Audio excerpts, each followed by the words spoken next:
ងភ្លឺទៅហើយអត់ទឹកភ្នែកអើយនឹងហូរដល់ណា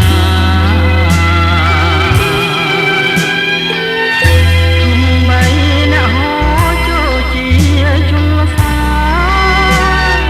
ក៏ឋានៈនឹងស្នេហាគ្មានមេត្តាដល់ចិន្តាដានឹកឃើញទាំងអស់អនុស្សាវរីយ៍ថ្មីថ្មីជាប់ក្លិនពិសីនៃលឹងលាសាតែម្ចាស់នៃក្លិន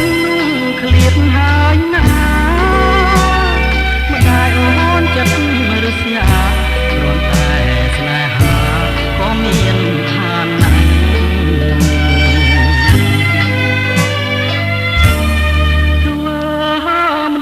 បងជាអ្នកក្រទួងស្នេហ៍បងស្នេហ៍ដោយស្មោះសរក៏គ្មានសង្ឃឹមឡើយពីថ្ងៃនេះទៅត្រូវប្រត់គ្នាហើយ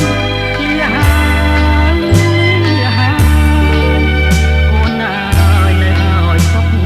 ចុះ